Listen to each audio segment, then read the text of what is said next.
एक दिन की बात है। गेंदा सेठ गुस्से से बड़बड़ाते हुए जंगल की ओर चले जा रहे थे।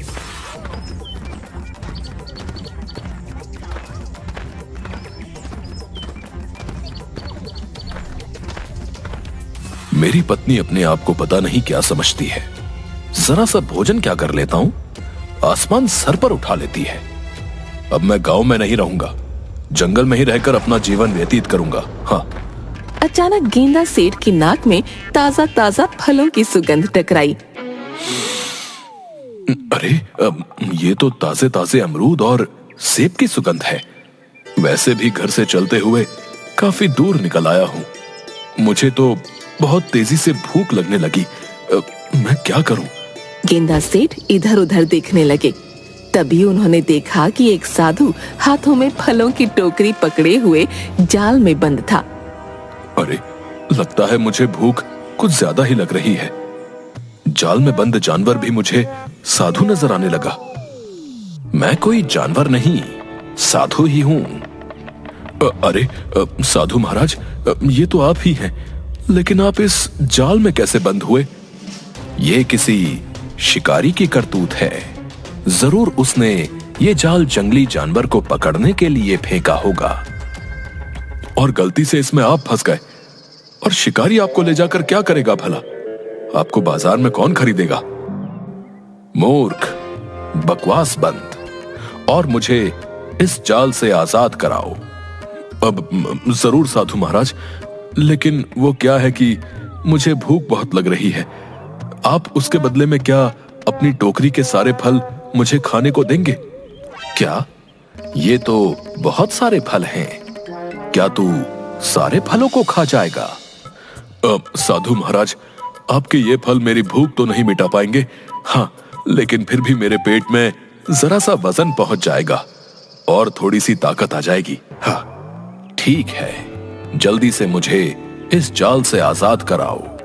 साधु की बात सुनकर गेंदा सेठ खुश हो गया और उसने उस जाल को जमीन से उखाड़ दिया। साधु आजाद हो गया। तो तूने मुझसे फल मांगे हैं, लेकिन तूने मेरी मदद भी की है।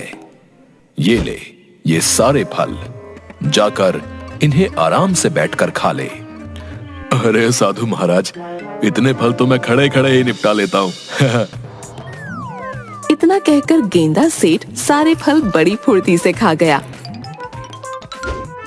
लगता है तुझे भोजन से बहुत प्यार है। मांग, क्या मांगता है? मुझे और क्या चाहिए साधु महाराज, मुझे तो बस बहुत सारा भोजन चाहिए। भोजन के अलावा भी बहुत कुछ है। आप तो बहुत पहुंचे हुए साधु लगते हैं। आप मुझे कोई ऐसा वरदान दीजिए जिससे भोजन मुझसे कभी भी अलग ना हो पाए। गेंदा सेठ की बात सुनकर साधु जोर जोर से हंसते हुए बोला, जा, मैं तुझे वरदान देता हूं। अधिक भोजन मनुष्य की जान ले लेता है, लेकिन तेरे साथ इसका उल्टा होगा। जब तक तू भोजन खाता रहेगा, तब तक तू सुरक्षित रहेगा। भले ही चाहे यमराज तेरे सामने क्यों ना आ जाएं, भोजन खाते में वो तुझे अपने साथ नहीं ले जा सकते। इतना कहकर साधु महाराज वहां से चले गए। मगर साधु महाराज का वरदान गेंदा सेठ के दिमाग के ऊपर से निकल गया। ये कौन सा वरदान हुआ है? मेरी तो कुछ भी समझ में नहीं आया। एक काम करता हूँ, घर पर जाता हूँ। मुझे घर से नाराज होकर आना ही नहीं चाहिए था। अपनी पत्नी को मना लूंगा। मुझे बहुत तेजी से भूख लगने लगी है। गेंदा सेठ सीधा अपने घर की ओर गया, मगर गेंदा सेठ नहीं जानता था कि यमराज और चित्रगुप्त में उसी को लेकर बहस चल रही थी। लाओ चित्रगुप्त, पृथ्वी पर उन इंसानों की लिस्ट मुझे जल्दी से दो, जिनकी आत्माओं को आज मुझे खींच कर लाना है। पृथ्वीवासियों को पता चलना चाहिए कि यम है हम। ये लीजिए यमराज। यमराज चित्रगुप्त की लिस्ट को देखते हुए आश्चर्य से बोले, ये क्या चित्रगुप्त, तुमसे कितनी बार कहा है कि तुम्हारा ध्यान अब काम से भटक रहा है। इस लिस्ट में तो सिर्फ एक ही इंसान का नाम है, गेंदा सेठ। यमराज, ये एक इंसान बहुत से इंसानों के बराबर है। आप इसे नहीं जानते? तो तुम ये कहना चाहते हो चित्रगुप्त कि हम कुछ नहीं जानते? शायद तुम भूल रहे हो कि यम है हम सब कुछ जानते हैं। क्या खाक जानते हैं आप? अरे पिछली बार आप एक 60 वर्षीय मनुष्य की आत्मा को उसके शरीर से खींचकर यहाँ ले आए थे। बाद में पता चला कि उसकी आयु 100 वर्ष की थी। उसमें गलती मेरी नहीं बल्कि तुम्हारी थी चित्रगुप्त। तुम्हारा ध्यान अब काम की तरफ कम बल्कि नाचती अप्सराओं की तरफ अधिक होता है। कितनी बार मैंने तुमसे कहा है कि अपने तौर तरीके बदल लो। देखो इन इंसानों को, ये अब अपना सारा डेटा टैबलेट और कंप्यूटर में फीड रखते हैं। तुम अभी तक वही कलम और कागज का यूज करते हो। आपको क्या हो गया है यमराज? मत भूलो ये पृथ्वीलोक नहीं है। पृथ्वीवासियों से कुछ सीखना चाहिए। इंसानों ने टेक्नोलॉजी में कितनी ज्यादा तरक्की कर ली है, तुम्हें कुछ अंदाजा भी है? वो सब छोड़िए यमराज, जाइए इस गेंदा सेठ की आत्मा को खींचकर यहां तक लाइए। इस गेंदा सेठ ने पृथ्वीवासियों का जीना हराम कर रखा है। उसे इसकी सजा मिलेगी। उसे नरक में रखा जाएगा। तुम यहीं रुको चित्रगुप्त, मैं अभी कुछ देर में उसकी आत्मा उसके शरीर से खींच कर लाता हूं और अपने हाथों से उसकी आत्मा को नरक में डालूंगा, क्योंकि गेंदा सेठ शायद नहीं जानता कि यम है हम। इतना कहकर यमराज वहां से गायब हो गए। इधर गेंदा सेठ आराम से गहरी नींद सो रहा था। तभी अचानक वहां पर यमराज प्रकट हो गए। सो रहा है मूर्ख, आंखें खोल, तेरे सामने यमराज खड़े हैं। मगर गेंदा सेठ बहुत ही गहरी नींद सो रहा था। उसके खर्राटे और ज्यादा तेज हो गए। आंखें खोल मूर्ख मनुष्य, तेरे सामने यमराज खड़े हैं। अरे मेरी आवाज सुनकर तो बड़े बड़े सूरमाओं के रोंगटे खड़े हो जाते हैं, मगर तू टस से मस नहीं हो रहा। तू जानता नहीं है कि यम है हम। गेंदा सेठ सोते हुए बोला। पता नहीं मुझे ऐसा क्यों लग रहा है जैसे कि कोई बोल रहा है कि बबल गम है हम। बबल गम नहीं मूर्ख, यम है हम, यम है हम। अचानक गेंदा सेठ की आंख सोते हुए से खुल गई और वो यमराज की तरफ गौर से देखने लगा। देख क्या रहा है मूर्ख मनुष्य? अपनी आंखों से मुझे देखकर तेरी सिट्टी पिट्टी गुम हो गई ना? अब तो तुझे यकीन हो गया कि तेरे सामने वास्तव में यमराज खड़े हुए हैं। तेरा समय आ गया है, अब जल्दी से मेरे साथ चलने के लिए तैयार हो। मैंने सुना तो था कि अगर रात के समय मिर्ची की सब्जी ज्यादा खा लो तो सोते हुए सपने खराब आते हैं। आज विश्वास भी हो गया। मुझे वो मिर्ची वाली सब्जी खानी नहीं चाहिए थी। कल से मैं थोड़ी कम मिर्ची खाऊंगा, तब मुझे अच्छे अच्छे सपने आएंगे। ये जो कुछ भी तू देख रहा है मूर्ख मनुष्य, वो सपना नहीं बल्कि सत्य है। तेरे सामने वास्तव में यमराज खड़े हैं। इतना कहकर यमराज ने एक चांटा गेंदा सेठ के गाल पर जड़ दिया। अरे मेरे सामने तो वास्तव में ही यमराज खड़े हैं। हाँ गेंदा सेठ, ये मैं ही हूँ यमराज। अब तुझे पता लगेगा कि यम है हम। गेंदा यमराज को देखकर रोते हुए बोला। मुझे मत ले जाओ यमराज, अभी मैंने इस संसार में देखा ही क्या है। मूर्ख, इस संसार में तू पूरे 50 वर्ष बिता चुका है और मैंने सुना है कि इन 50 वर्षों में तूने 50,000 लोगों का जीना हराम कर रखा है। क्या अब और लोगों को परेशान करना चाहता है? अचानक गेंदा सेठ के मन में उस साधु का विचार आ गया और वो मन ही मन अपने आप से बोला। उस साधु ने भी आज यमराज का ही जिक्र किया था। हो ना हो वो पहुंचा हुआ साधु इस बारे में जरूर कुछ जानता होगा। मुझे उसके वरदान के बारे में गहराई से सोचना होगा। जरूर उसके वरदान में कुछ ना कुछ छुपा हुआ है। गेंदा सेठ साधु के वरदान के बारे में गहराई से सोचने लगा और उसकी आंखों के सामने साधु के दृश्य घूम गए। जा, मैं तुझे वरदान देता हूँ। अधिक भोजन मनुष्य की जान ले लेता है, लेकिन तेरे साथ इसका उल्टा होगा। जब तक तू भोजन खाता रहेगा तब तक तू सुरक्षित रहेगा, भले ही चाहे यमराज तेरे सामने क्यों ना आ जाए।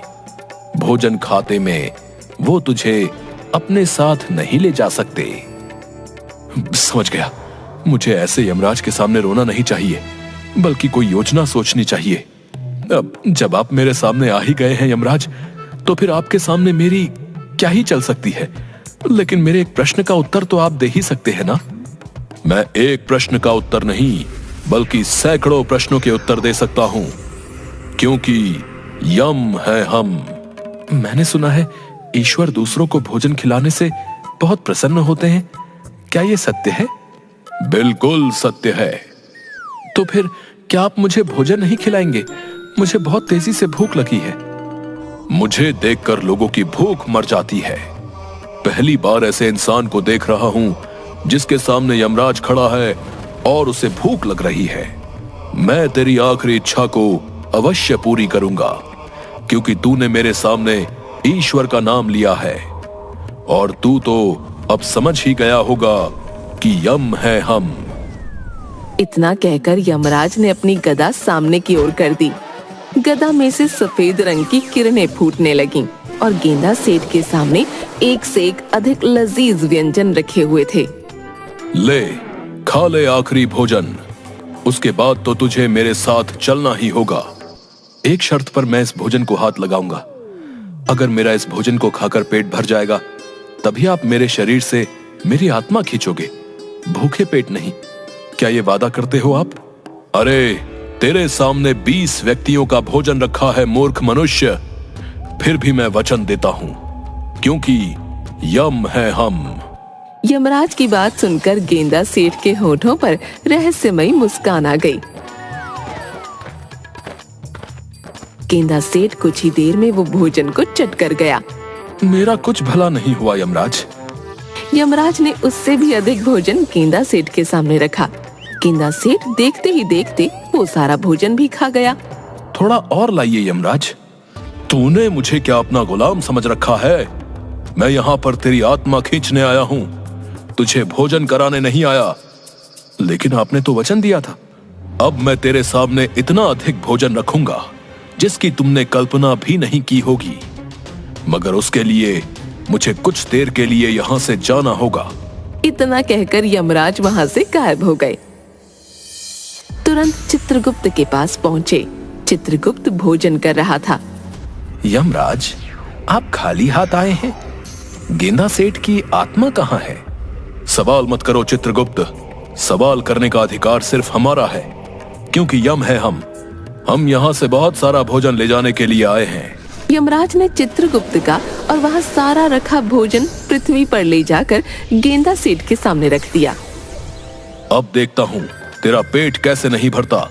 गेंदा सेठ आराम से फिर से भोजन करने लगा, मगर अब वो धीरे धीरे भोजन कर रहा था और यमराज को यही बात सबसे ज्यादा विचलित कर रही थी। तभी यमराज के कानों में चित्रगुप्त की आवाज टकराई। यमराज, इसने आपको मूर्ख बना दिया है। कितनी बार कहा है आपको कि अपने काम पर ज्यादा ध्यान दीजिए, ना कि इस बात पर कि यम है हम। अरे, पृथ्वी लोक पर इस भुक्कड़ का पेट कोई नहीं भरवा सकता, और आप यहाँ का भी सारा भोजन ले गए। सभी अप्सराएं भूखी बैठी हुई हैं। तो फिर तुम ही बताओ चित्रगुप्त, मैं इस सिचुएशन में क्या करूं? मैंने इसे वचन दिया है, मैं तो फंस चुका हूं। अरे, वचन के बाद में ईश्वर से क्षमा मांग लेना, इसकी भोजन करते ही प्राण खींच लो। शायद तुम सही कहते हो, मुझे इस मनुष्य ने मूर्ख बना दिया है। इसे इसकी सजा जरूर मिलेगी, क्योंकि शायद ये अभी तक नहीं जानता कि यम है हम। इतना कहकर यमराज ने जैसे ही अपने गदे से गेंदा सेठ के प्राण खींचने की कोशिश की, तभी यमराज का गदा उल्टा ही यमराज के सर पर पड़ गया। ये कैसे संभव हो सकता है? ऐसा पहली बार हुआ है कि मेरा गदा मेरे ही सर पर पड़ गया। यमराज क्रोधित होकर गेंदा सेठ की ओर देखकर बोले, मुझे बता मूर्ख मनुष्य, तेरे प्राण मैं क्यों नहीं खींच पा रहा हूँ? आप मेरे चाहकर भी प्राण नहीं खींच सकते यमराज, क्योंकि मुझे वरदान मिला हुआ है कि भोजन करते हुए अगर मेरे सामने यमराज भी आ जाए, तब भी वो मुझे अपने साथ नहीं ले जा सकते। वरदान, जहां तक मैं जानता हूं, तूने तो सिर्फ लोगों को परेशान किया है। आखिर तुझे वरदान किसने दिया? एक साधु ने मुझे वरदान दिया है। आखिर वो साधु तुझे वरदान देने वाला होता कौन है? वरदान देने से पहले उसे मुझसे पूछ तो लेना चाहिए था। साधु महाराज वरदान देने से पहले आपसे क्यों पूछेंगे? तभी वहां पर वही साधु प्रकट हुए और मुस्कुराते हुए यमराज से बोले, क्या हुआ यमराज? आप इतने क्रोधित नजर क्यों आ रहे हैं? यमराज ने क्रोधित होते हुए सारी घटना उस साधु को बता दी। आपको कुछ गलत फहमी हो गई है यमराज। गेंदा सेठ की आयु अभी इस वक्त 50 वर्ष है, जबकि ईश्वर ने इसकी आयु 100 वर्ष लिखी है। ऐसे कैसे संभव हो सकता है? मेरे पास चित्रगुप्त का दिया हुआ लेटर है, ये देखिए। मुझे लगता है कि आप इस लेटर को स्वयं देखिए। यमराज ने जैसे ही उस लेटर को देखा तो उसमें गेंदा की आयु 100 वर्ष लिखी हुई थी। जब मैं पृथ्वी पर आया था तब तो इसकी आयु 50 वर्ष लिखी हुई थी। हाँ, लेकिन जब मैंने इसे वरदान दिया तब ईश्वर ने इसकी आयु के 50 वर्ष और बढ़ा दिए। शायद चित्रगुप्त लिखना भूल गए। ठीक है गेंदा सेठ, अभी तो मैं जाता हूं, लेकिन 50 वर्ष बाद मैं जरूर आऊंगा, और उसके बाद मैं तेरी बातों में नहीं आऊंगा। वो सब तो बहुत बात की बात है यमराज, लेकिन आप जो भोजन लेकर आए हैं वो बहुत ही स्वादिष्ट है। इतना स्वादिष्ट भोजन तो मैंने पृथ्वी लोक में भी नहीं खाया। क्या आप थोड़ा सा भोजन और ला सकते हैं? गेंदा सेठ की बात सुनकर यमराज क्रोधित हुए और वहां से गायब हो गए। साथ ही साथ साधु भी। जो भी हो, इतना तो मुझे पता लग गया है कि दूसरों की सहायता जरूर करनी चाहिए। आज सुबह मैंने साधु महाराज की सहायता की और देखो कितना अधिक मुझे भोजन खाने को मिला। भोजन समाप्त करके गेंदा सेठ आराम से वहां पर खर्राटे लेकर सो गया।